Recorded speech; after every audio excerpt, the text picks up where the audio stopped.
시청자 여러분 안녕하십니까? 통상 여름의 시작인 6월 첫째 주를 보내고 있는데요. 6월 하면 가장 먼저 떠오르는 단어가 장마, 장맛비, 그리고 장마철 등입니다.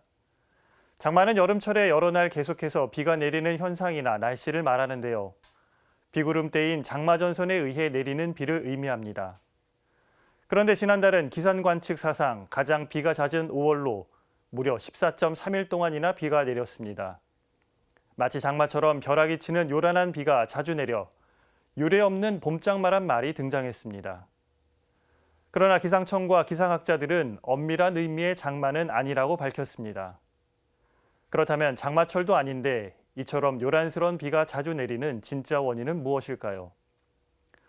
기상학자들은 기후변화로 인해 날씨 또한 일정한 패턴의 정상성이 사라지고 비정상성이 증가하고 있다고 말합니다. 미국의 생물학자이자 환경운동가인 레이첼 칼슨 여사가 1962년 스프링 오브 사일런스, 즉 침묵의 봄을 경고한 이후 59년이 됐지만 산업화로 인한 탄소 배출의 증가로 지금도 지구온도는 계속 올라가고 있습니다.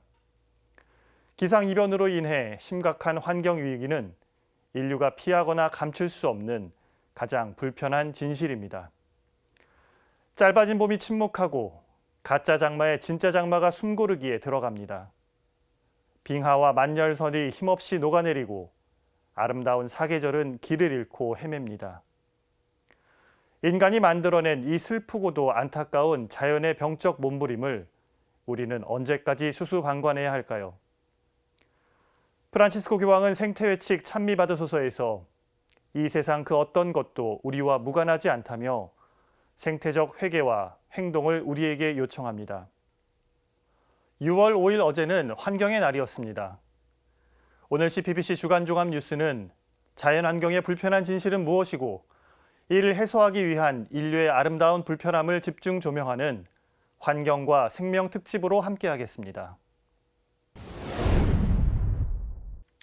오늘 첫 소식은 지난달 30일부터 이틀 동안 열린 P4G 서울 녹색미래 정상회의 소식으로 시작합니다. 세계 각국 정상과 국제기구 수장 등 60여 명이 참여해 기후위기 대응과 지속 가능한 발전 방안을 논의했는데요. 각국 정상들은 우리나라 주도로 기후위기 극복을 위한 행동 의지를 담은 서울 선언문을 채택했습니다.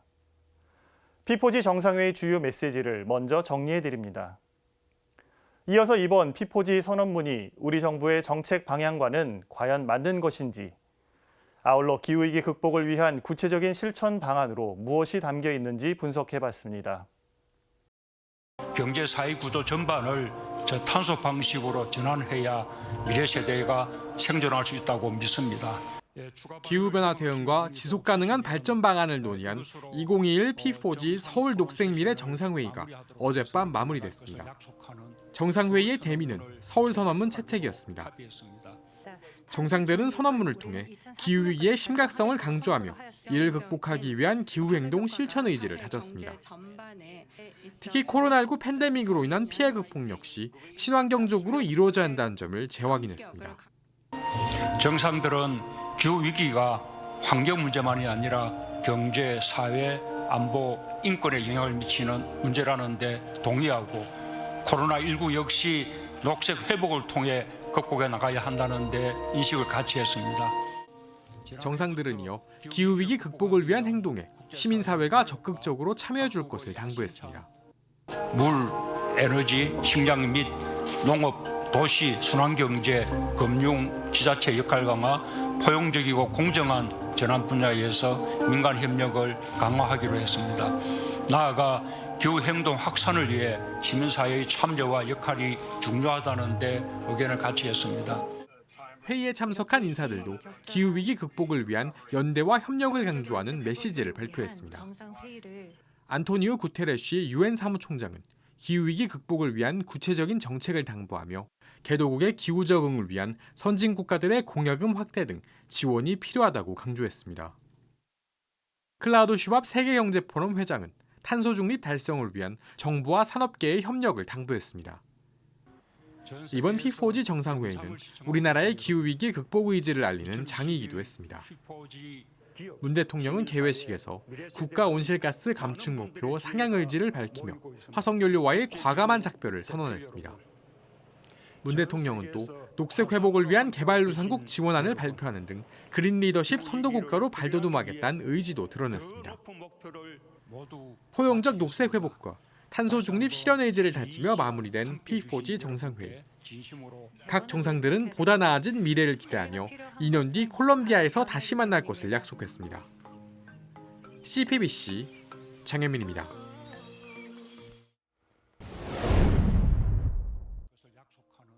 이번 P4G에서 채택된 서울 선언문의 주요 키워드는 온실가스 감축입니다. 세계 정상들과 우리 지자체는 공동으로 탄소 중립을 실천하겠다고 선언했습니다. 그러나 P4G 선언 내용과 달리 정부가 추진하는 정책은 모순된다는 지적이 나옵니다. 여전히 정부는 국내외 석탄 화력 발전소 사업 투자를 추진하고 있기 때문입니다. 우리나라 현실을 보면 사실 이 서울 선언이라는 것이 좀 부끄럽기까지도 한 게 현실입니다. 석탄발전소 건설은 여전히 계속되고 있고 심지어 해외 투자도 유지되고 있는 상황이죠. 신공항 같은 건설도 박차를 가하고 있는 상황이니까 사실 온실가스 감축 목표에 우리가 도달할 수 있을까? 그리고 서울 선언에 걸맞는 계획들을 우리가 가지고 가고 있는가? 의심스럽기도 하고요. 온실가스 감축 목표도 여전히 미흡하다고 지적됐습니다. 현재 한국의 온실가스 감축 목표는 2017년 대비 24.4% 줄이는 겁니다. 그러나 미국은 2030년까지 2005년 대비 최소 50%, 유럽연합은 1990년 대비 55%를 줄이겠다는 감축 목표를 제시했습니다. 환경부는 P4G 합동 브리핑에서 온실가스 감축 목표에 대한 지적을 충분히 인지하고 있다고 말했습니다. NDC 상향과 관련해서는 이미 저희가 제출했던 장기 전략 목표 또 기존에 제출한 NDC가 적절하지 않다라고 해서 유엔으로부터 다시 작성을 하라고 하는 요청을 받은 상태입니다. 그런 상태이고 그런 상태에서 지금 탄소중립위원회가 꾸려졌고 가톨릭교회는 찬미받으소서 7년 여정 개막 미사에서도 미흡한 정부 정책을 비판했습니다. 우리 정부가 내세우는 친환경 뉴딜 정책에는 기후위기의 주범인 이산화탄소 배출에 대한 획기적인 전망은 보이지 않고 디지털 일자리 창출과 에너지 효율을 통한 생산성 향상만이 열거되어 있어 매우 아쉽고 안타깝습니다. 서울 선언문을 계기로 국제사회는 기후위기의 심각성을 인지했습니다. 이젠 더욱 세밀한 정책과 실행이 필요하다는 목소리가 나오고 있습니다. 아울러 국민들도 공감에 그치지 않고 구체적인 실천으로 나아가야 합니다. 먼저 영성적으로는 모든 피조물과 잘 연결되어 있음을 이제 느끼고 인식하고 자각하는 생태 영성, 감수성 회복이 우선적으로 좀 필요하다고 생각이 들고요. 신자들 개개인은 이제 탄소 배출을 조장하는 소비 지향적 생활 습성을 개선하고 서울 선언문은 P4G 정상회의에 참가한 47개국 가운데 38개국이 국제기구 9곳과 개인 3명이 지지했습니다. CPBC 전은지입니다. CPBC 뉴스에서는 환경의 날을 맞아 다양한 환경 실천 운동을 돌아보는 기획 보도를 준비했는데요. 요즘 ESG 경영이란 말을 많이 들어보셨을 텐데요. ESG는 Environment, Social, Governance의 첫 글자를 딴 것으로 기업의 비재무적 요소인 환경, 사회, 지배구조를 뜻합니다. 다시 말해 내가 투자하는 기업이 얼마나 친환경적이고 사회적 책임을 다하는지, 그리고 지배구조에서 의사결정의 독립성과 투명성이 어느 정도 반영되는지를 나타내는 지표입니다. 그런데 ESG가 화두로 떠오르면서 기업들의 움직임은 바빠졌는데 말로만 ESG 경영을 외치는 이른바 워싱 논란이 끊이지 않고 있습니다. 지속 가능한 ESG 생태계를 위해서는 어떤 방향으로 나아가야 할지 짚어봤습니다. 이어서 지구를 살리기 위한 가장 필요한 친환경 실천법인 일회용품 줄이기와 친환경 제품 사용에 대해 알아봤습니다. 일회용 플라스틱 빨대는 환경오염의 주범이라고 하는데요. 한 번 쓰고 버리는 플라스틱 빨대 대신 지구를 살릴 수 있는 친환경 빨대가 속속 출시되고 있습니다. 각양각색의 친환경 빨대를 소개해드립니다. 최근 온라인 커뮤니티에서 한 화장품 회사의 제품이 논란을 불렀습니다. 나는 종이병이라는 큰 라벨이 붙은 이 화장품. 소비자들은 친환경 제품으로 알고 구입했지만 종이 속에는 플라스틱 병이 들어있었습니다. 논란이 일자 회사 측은 플라스틱을 분리 배출해야 한다고 안내했다며 제품 이름으로 인한 혼란에 사과했지만 그린워싱, 즉 위장 환경주의 논란은 계속됐습니다. 최근 환경, 사회, 지배구조 등 기업의 비재무 요소인 ESG에 대한 관심이 높아지면서 이 같은 워싱 사례도 나타나고 있습니다. 지속가능 경영을 위한 노력은 엿보이지만 ESG를 마케팅 수단으로 활용하는 경우가 생긴 겁니다. 공익법률가 단체 사단법인 두루 지연영 변호사는 지금까지 국내 기업들은 환경을 비롯한 ESG 경영에 소극적이었다고 설명했습니다. 국내에서는 더욱더 이제 그 환경 경영이라는 것이 그동안에 가능한 이렇게 비용을 증가시키는 부분으로 이제 인식이 돼서 좀 최소한으로 대응하는 수준이었던 것 같고, 그리고 컴플라이언스 측면에서 좀 법규 위반만 없는 정도로 관리하는. 유럽의 경우 투자자와 소비자를 위한 비재무 정보 공시가 폭넓고 체계적으로 이루어지고 있습니다. 하지만 우리나라는 정보 공시의 대중화와 투명화를 위해 갈 길이 멀어 보입니다. 지 변호사는 건강한 ESG 생태계를 위해 소비자들의 요구가 필요하다고 밝혔습니다.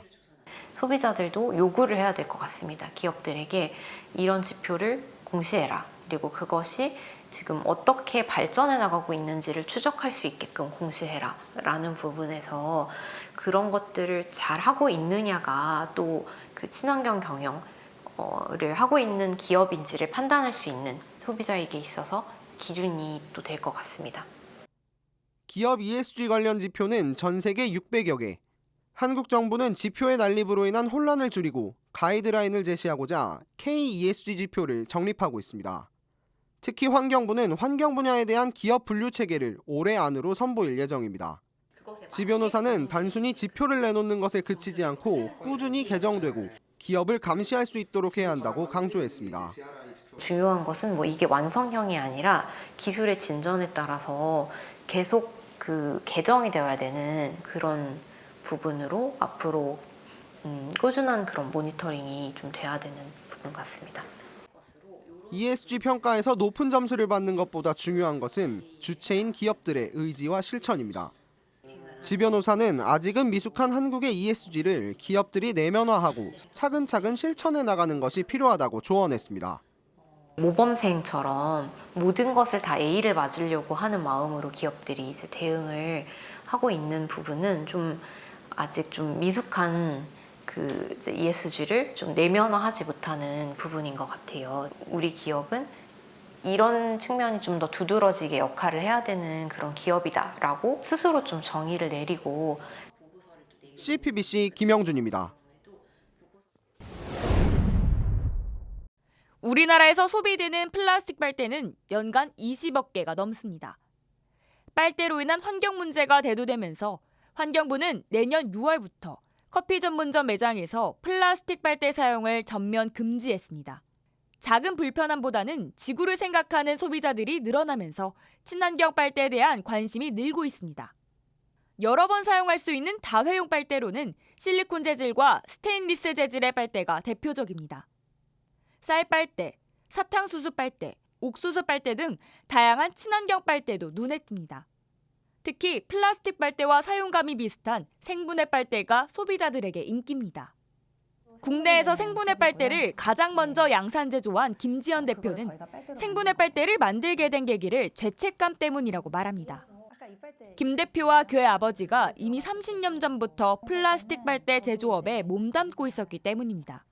사실 뭐 플라스틱 빨대를 만든다는 거는 잘못된 게 아니지만 저희가 이제 좀 후회를 하고 반성을 하는 거는 그거에 따른 어떤 선순환, 폐기의 방법까지 책임을 지는 게 기업의 어떤 사회적 책임이 아닌가 생각을 해서 저희가 생분해 빨대를 만들고 그리고 거기에 따른 기업의 사회적 책임을 다하려고 노력하고자 만들었습니다. 김 대표는 생분해 빨대를 연구하기 시작했고 옥수수벼 등 식물에서 추출한 성분을 중합 가공해 고분자화시킨 친환경 소지로 빨대를 제조했습니다. 생분해 빨대는 시간이 지나도 흐물거리지 않습니다. 식물성 원료인 생분해 소재로 만들었기 때문에 환경 호르몬으로부터도 안전합니다. 또 사용 후 폐기 시 미생물에 의해 100% 생분해되며 퇴비화가 가능합니다. 폐기를 할 때 두 가지 방법이 있는데 매립을 했을 때는 다시 자연으로 돌아가는 거고요. 만약에 매립하는 조건이 안 됐을 때 소각도 많이 하잖아요. 소각했을 때는 또 유해물질이 나오지 않는다는 장점이 있습니다. 빨대는 5초에 하나꼴로 생산되지만 플라스틱 빨대가 지구상에서 사라지는 데는 500년이 넘는 시간이 걸립니다. 반면 이 생분해 빨대는 식물성 원료로 만들어져 180일 이내에 다시 자연으로 돌아갈 수 있습니다. 코로나19로 맞물리면서 소비자들의 생분해 빨대, 친환경 빨대에 대한 관심이 높아졌습니다. 김 대표도 환경에 대한 소비자들의 관심도가 생분해 빨대를 만들기 시작했을 때보다 높아졌음을 느낀다고 말합니다.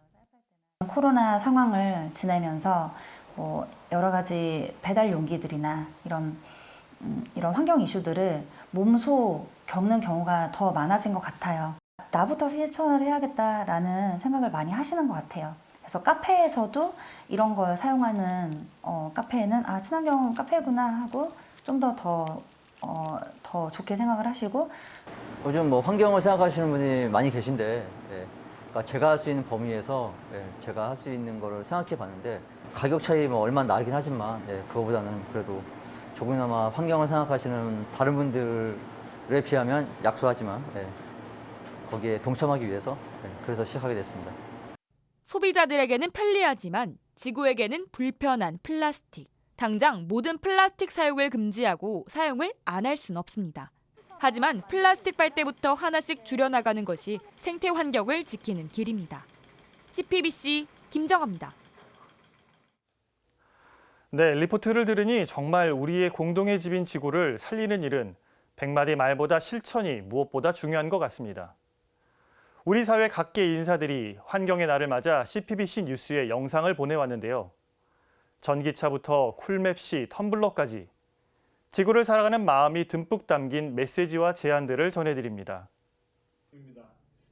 프로야구 선수 출신인 이승엽 야구 해설위원은 환경을 살리기 위해 사용하지 않는 가전제품 플러그 뽑기를 제안했습니다. 최근 친환경 전기차를 구입한 사실도 깜짝 공개했습니다. 먼저 안 쓰는 가전제품 플러그를 뽑아두는 일부터 시작해 봅시다. 필요하지 않을 때 형광등을 꺼두는 것도 이산화탄소를 줄이는 데 도움이 된다고 합니다.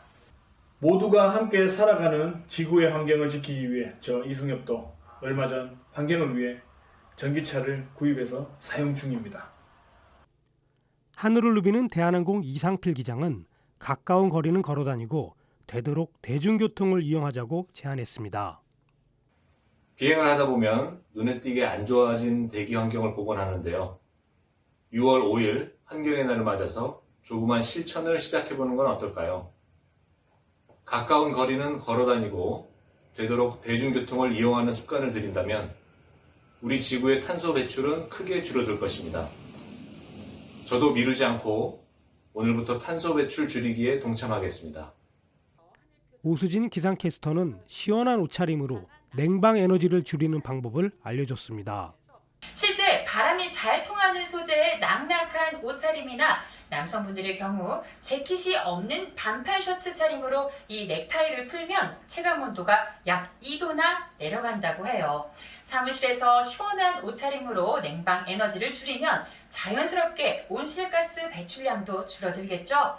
여러분, 올 여름 쿨맵시 옷차림으로 나의 체감온도도 낮추고 지구 온도도 낮추면서 건강하고 시원한 여름나기에 동참해보시면 어떨까요? 코리아에셋투자증권 김은섭 대표이사는 커피를 마실 때도 환경을 생각하고 있습니다. 증권 업무를 하다 보면 커피를 많이 마시게 됩니다. 커피를 내릴 때도 일회용 필터를 사용하지 않기, 종이컵 대신에 텀블러 사용을 저뿐만 아니라 직원들에게도 권유해서 지구 환경을 지키도록 노력하겠습니다. 수원교구 성필리포 생태마을 관장 황창현 신부는 잠비아에 나무 심기 운동을 하고 있습니다. 황 신부는 천주교 신자들이 지구 살리기에 힘쓰는 것이 선교와 같은 역할을 할 것이라고 말했습니다. 저는 잠비아에 1000만 평의 나무 100만 그루 심기 운동을 지금 하고 있습니다. 이제는 이 지구 전체를 나의 생명선이 이어져 있다고 생각하고 여러분들 시야를 많이 넓히셔서 그래서 이 재앙으로부터 이제 탈출할 수 있는 시간은 15년밖에 안 남았습니다. 이 남은 15년 동안 우리들의 사명이 분명하게 주어진 거죠. 우리 가톨릭 신자들이 지구를 지키는데 맨 앞장선다면 다시 가톨릭 교회가 하느님 나라 선포에 맨 앞장서는 것과 똑같은 역할을 하게 될 것입니다. 사회 각계 인사들은 환경을 살리기 위해 지속적인 관심과 꾸준한 실천을 거듭 당부했습니다. CPBC 남창우입니다. 최근 가정과 생명을 둘러싼 법과 정책이 매우 우려스럽습니다. 사상 초유의 낙태법 공백 사태는 점점 길어지고 있고 또 법적 가족의 범위를 확대하는 건강가정기본계획을 정부가 추진 중입니다. 한국천주교회는 이러한 현실을 우려하며 가정과 생명을 위한 미사를 봉헌했는데요. 정부 정책에 경종을 울린 미사 소식 전해드리겠습니다. 이어서 주교회의 사형제도 폐지 소위원회가 사형 대체 형벌을 주제로 연 세미나 소식을 전해드립니다. 아시는 것처럼 우리나라는 24년째 사형을 집행하지 않는 사실상 사형 폐지국입니다. 그러나 완전한 사형 폐지국으로 나아가기 위해서는 여전히 해결 과제가 많습니다. 그 가운데 하나가 대체 형벌 제도인데요. 어떤 내용들이 논의됐는지 전해드립니다. 매년 2월에 봉헌되던 가정과 생명을 위한 미사가 올해 처음으로 5월에 봉헌됐습니다. 이는 5월 가정의 달의 의미를 되새기면서 2019년 4월 11일 헌법재판소가 내린 낙태죄 헌법 불합치 결정에 대해 부당함을 알리려는 뜻을 담고 있습니다. 가정과 생명을 위한 미사는 생명관련위원회의 연대가 돋보였습니다. 미사는 주교회의 가정과 생명위원회가 주최하고 주교회의 생명윤리위원회 위원장 문희종 주교가 주례했습니다. 문 주교는 한국천주교회가 가정과 생명을 위한 미사를 봉헌하는 이유를 직접 설명했습니다.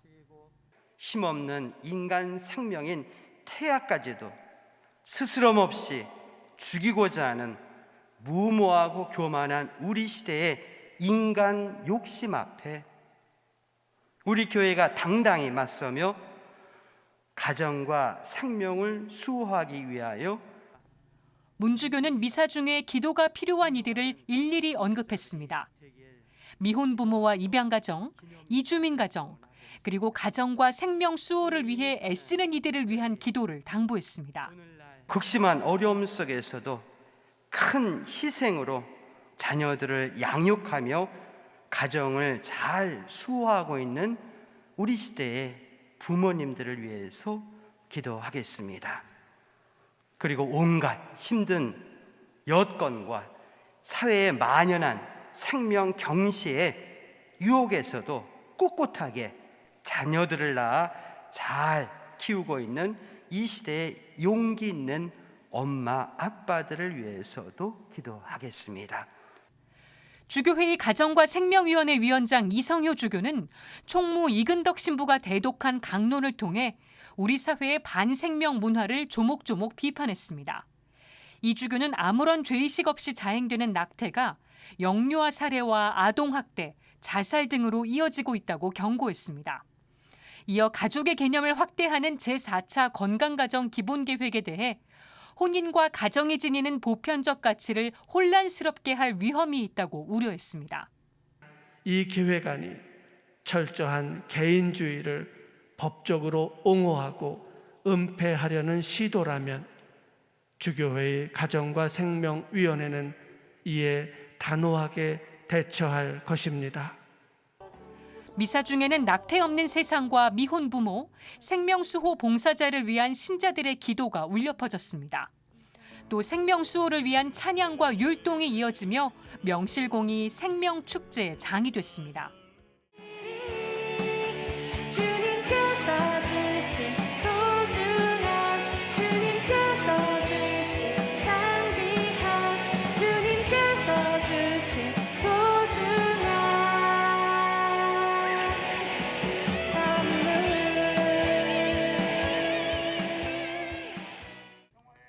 이날 미사에는 생명수호에 힘쓰고 있는 신자들이 참석했으며 미사 실황은 수원교구 유튜브 채널로 생중계됐습니다. 반생명적인 법과 정책에 경종을 울리고 한국천주교회의 생명수호 의지를 널리 알린 가정과 생명을 위한 미사는 생명을 위한 기도로 마무리됐습니다. 지금까지 앵커 리포트였습니다. 최근 미국에서 살인 혐의로 사형당한 한 남성의 무죄 증거가 뒤늦게 발견됐습니다. 이 남성은 이웃 여성을 살해한 혐의로 1995년 사형 선고를 받았습니다. 그는 무죄를 주장했지만 재판부는 이를 인정하지 않았고 2017년 결국 사형이 집행됐습니다. 그러나 최근 범행 용기에서 다른 남성의 DNA가 발견됐고 논란이 일고 있습니다. 이와 같은 오판 사례는 한국도 예외가 아닙니다. 한국은 20년 이상 사형을 집행하지 않은 사실상 사형 폐지국이지만 여전히 사형제는 존재합니다. 흉악범죄가 발생할 때마다 사형제 찬성의 목소리가 높아지지만 그 효과성에 대한 실증 연구는 아직까지 없습니다. 주교회의 정의평화위원회 사형제도 폐지 소위원회는 사형 대체 형벌을 주제로 세미나를 열었습니다. 김대근 한국형사법무정책연구원 연구위원은 우리 사회의 형벌은 예방보다는 복수 감정이 앞선다고 지적했습니다. 사형이라는 제도를 논의할 때 응보 측면이 많이 강조가 됩니다. 하지만 응보만을 위한 형벌은 예방이 반영돼 있지 않은 측면에서 많은 문제점이 있고 결국 형벌이라는 것은 저도 사적 복수보다 경미한 수단에 의해서 그 목적을 달성할 수 있을 때만 정당화되는 것이 아닐까. 사형제를 대체할 형벌로 강력히 주장되는 것은 가석방이나 사면이 불가능한 절대적 종신형입니다. 그러나 전문가들은 절대적 종신형은 사형 확정자들을 교화하는 데 한계를 지닌다고 지적했습니다. 교도관들은 의견들이 참 다양했지만 그분들의 공통된 의견은 가석방이 없는 형태의 지금과 같은 어떤 모습들 또는 앞으로 만약에 사형이 폐지돼서 가석방이 없는 종신형으로 바뀌게 된다면 이제 그로 인해서 그 사형 확정자들이 느낄 박탈감이나 또는 좌절감 같은 것들을 어떤 행정 관리, 교정 관리 측면에서는 감당하기 어려울 것 같다라는 고민을 털어놓으신 분들도 많이 계셨고요. 대체 형벌을 만들 때는 국민 여론과 괴리감이 없어야 한다는 의견도 나왔습니다. 범죄를 저지른 사람에 대한 대우의 수준은 기본적인 인권 보장 수준을 보여주기 때문에 가장 흉악한 범죄를 저질렀다고 지목되는 사람들에 대하여도 기본적인 인권을 보장할 필요는 있을 것입니다. 다만 법규범과 국민의 법감정의 간극이 지나치게 커진다면 국민이 법 질서를 불신하게 되는 원인이 되어 법적 안정성 저해하게 된다는 우려도 제기될 수 있을 것 같습니다. 주교회의 정의평화위원장 김선태 주교는 개회사를 통해 국가는 어떤 이의 생명도 빼앗을 권리가 없다며 한국이 완전한 사형 폐지국으로서 전 세계 인권운동에 앞장서길 당부했습니다. 프란치스코 교황님께서는 사형 제도를 반대한다는 가톨릭 교회의 기본 입장을 확인하시면서 아무리 끔찍한 범죄를 저질렀다 하더라도 그 사람의 존엄성은 상실되지 않는다고 말씀하셨습니다. 국가가 그 생명을 빼앗아서는 안 된다는 뜻입니다. 한편 이날 세미나는 코로나19 방역 지침에 따라 청중 없이 한국천주교 주교회의 유튜브 채널을 통해 생중계됐습니다. CPBC 전은지입니다. 휴대폰 터치 몇 번으로 음식이 배달되고 택시를 부를 수 있는 시대입니다. 소비자들에게는 너무나 편리한 스마트폰 앱들. 그런데 앱 속에서 힘들게 일하는 플랫폼 노동자들이 법의 보호를 받지 못하고 있다고 합니다. 편리함에 가려진 어두운 이면을 살펴봤습니다. 이어서 상담과 판매, 관광 분야에 종사하는 감정 노동자들의 권리 보호 문제를 짚어봤습니다. 감정노동자보호법이 2018년 10월 18일부터 시행됐지만 현장에서는 여전히 느린 게 사실이라고 합니다.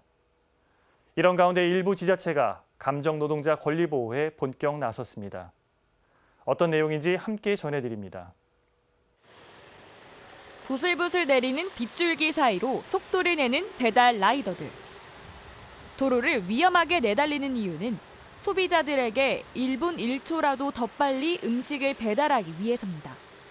이들은 플랫폼 노동자라 불립니다. 과거엔 소비자들이 직접 음식점에 전화해 주문했다면 이제는 웹사이트나 휴대폰 앱을 통해 주문합니다.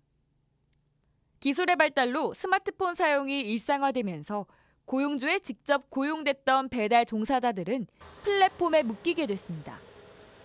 플랫폼 노동이란 고객이나 일감을 구하기 위해서 웹사이트나 휴대폰 앱 등 온라인 플랫폼을 이용하는 일자리를 뜻합니다.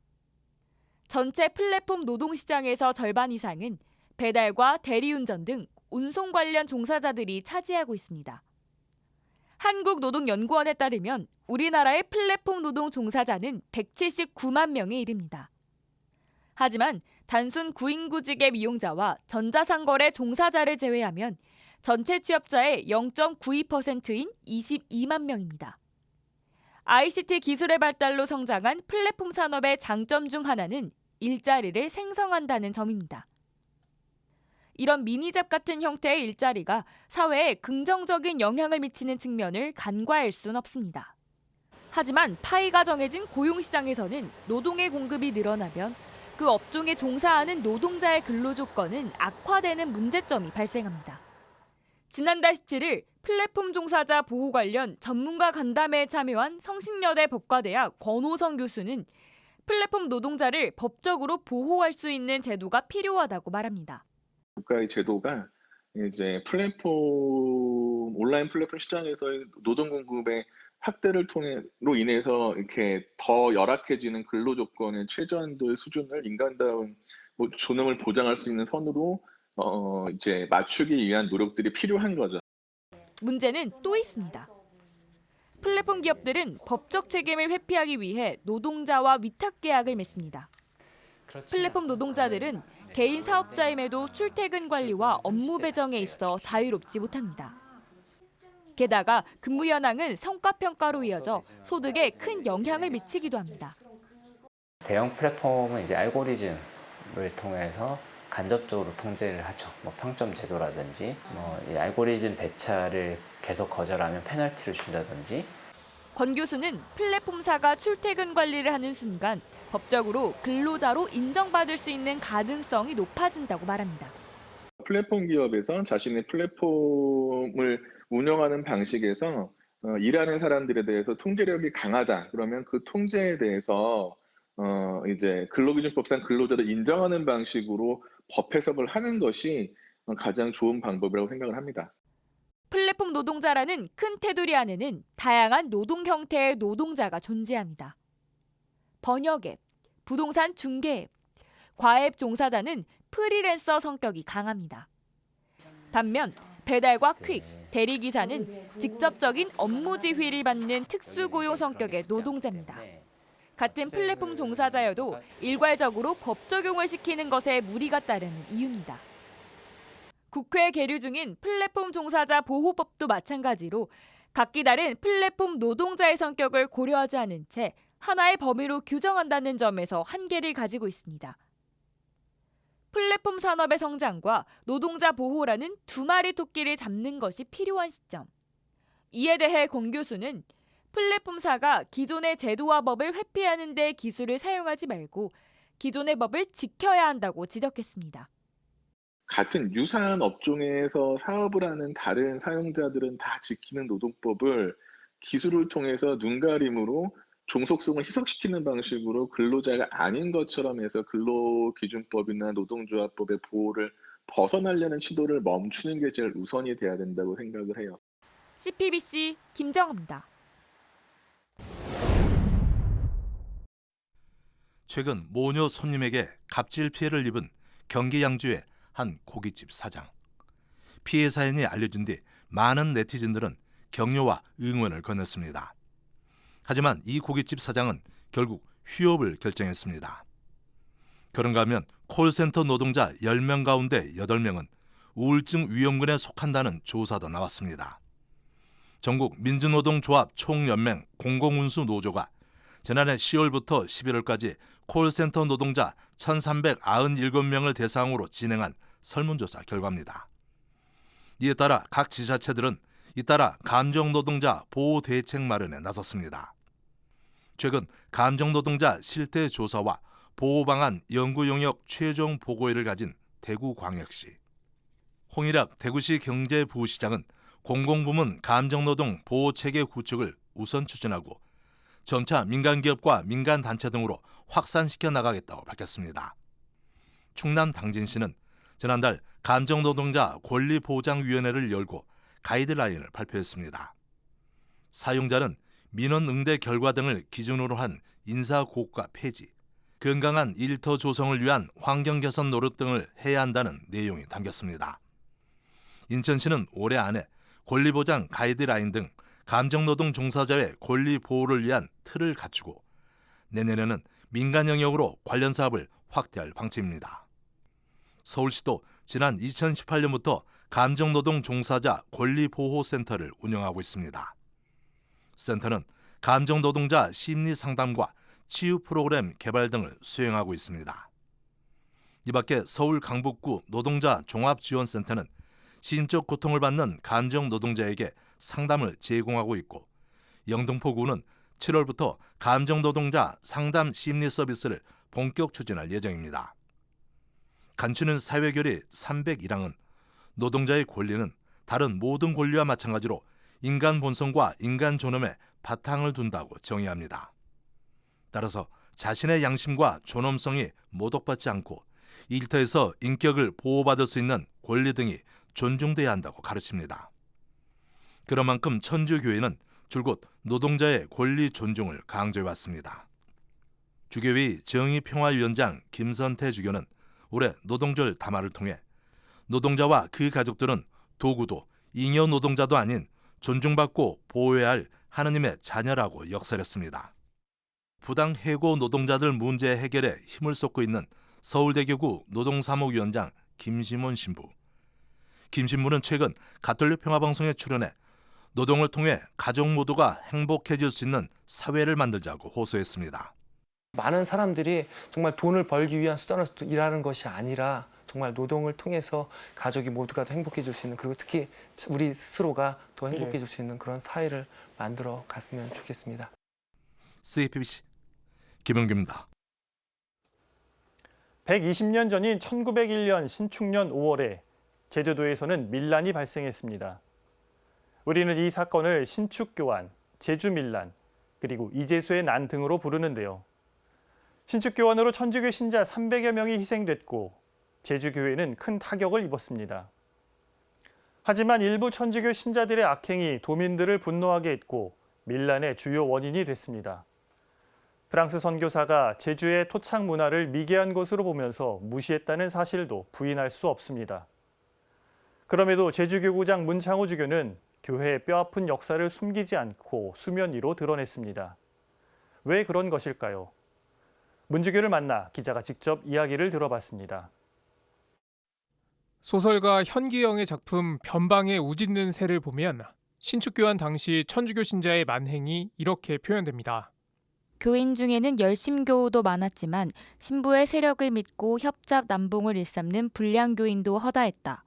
조불 수호통상조약이 타결된 이후 180도 달라진 프랑스 선교사의 위상을 짐작할 수 있습니다. 교리책에 쓰인 말과는 실지가 영 딴판이더라 이거요. 천주 10개를 열심히 수계할 생각은커녕 도리어 6대게 허니 그런 개망난이들이 천당 가는 교라면 난 죽어서 지옥불 속에 떨어질지언정 그런 교는 못 믿어.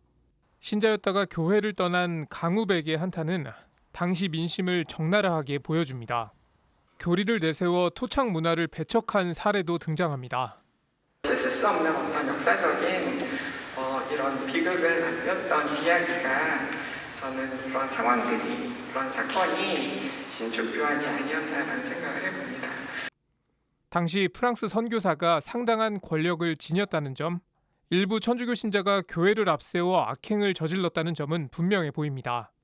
그럼에도 교회는 신자들의 희생, 교회의 피해만을 강조해왔습니다. 하지만 제주교구장 문창호 주교는 과거 교회의 입장과는 상당히 다른 모습을 보입니다. 과거에 우리에게 벌어졌던 여러 시행착오들 속에서 좋은 것만 있는 게 아니라 여러 아픔과 또 갈등과 또 서로가 이해되지 못한 여러 사건이 있었거든요. 그러한 것들을 이렇게 반추해 본다라고 하는 것은 늘 오늘 우리가 살고 있는 곳에서 이제 다시는 그런 것이 더 이상 재발되지 않고 일어나지 않겠다는 그런 교훈이기도 하면서 또 무엇보다도 우리의 어떤 제주의 미래를 이렇게 바라보게 된다는 것이죠. 이번 심포지엄과 화해의 탑 제막식 등의 행사에서 주목할 점은 역사 문제를 대하는 교회의 모습뿐이 아닙니다.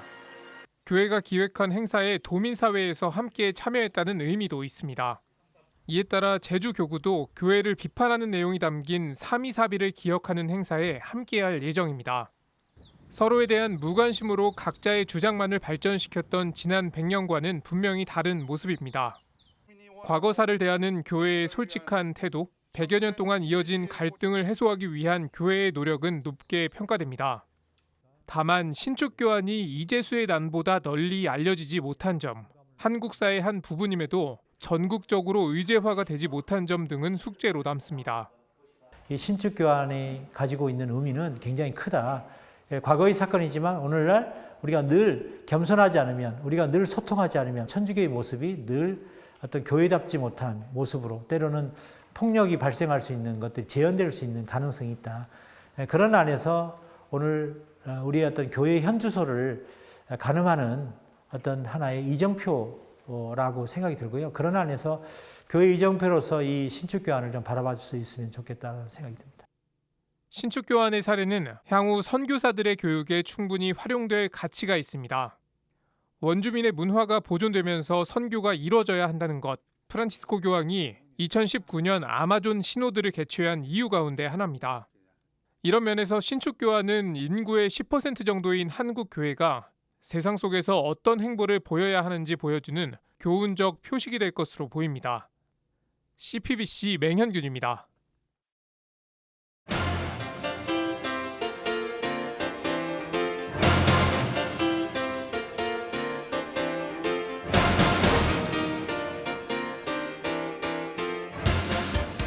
타진요라는 인터넷 카페를 기억하시는지요? 이는 2010년 한 연예인에게 학력 위조를 의심한 사람들이 진실을 요구한다며 결성한 모임입니다. 해당 연예인은 악성 댓글을 일삼는 누리꾼의 활동에 고통을 호소하며 이들을 고소했습니다. 한 지상파 방송도 진실을 규명한다며 미국까지 날아가 특별 방송을 제작하기도 했습니다. 그러나 권력층의 비호를 받고 있다는 등 조직적인 조작이 이루어지고 있다는 등 의혹은 점점 거세졌습니다. 실제로 이 카페의 회원은 한때 20만 명을 넘었고 인터넷과 일부 기사에는 검증되지 않는 유언비어가 난무했습니다. 사건이 얼마나 떠들썩했는지 그해 대검 국정감사에서는 연예인 관련 사건으로는 이례적으로 검찰총장이 국회의원들 앞에서 엄정 수사를 약속할 정도였습니다. 결국 3년에 걸친 논란과 검찰의 직접 수사, 그리고 대법원까지 간 재판에서 당사자들은 허위사실 유포 혐의로 실형을 선고받게 됩니다. 그러나 그 이후에도 음모론을 제기하는 몇몇 사람들은 자신들이 믿고 싶었던 내용을 포기하지 않았습니다. 이른바 확증 편향의 대표적 사례입니다. 최근 한강 대학생 실종 사건에 대해 국과수의 부검 소견과 경찰의 수사 발표, 그리고 한 지상파 탐사 프로그램의 보도가 나갔습니다. 그러나 합리적 반론보다는 자극적이고 감정적인 주장이 계속 이어지고 있습니다.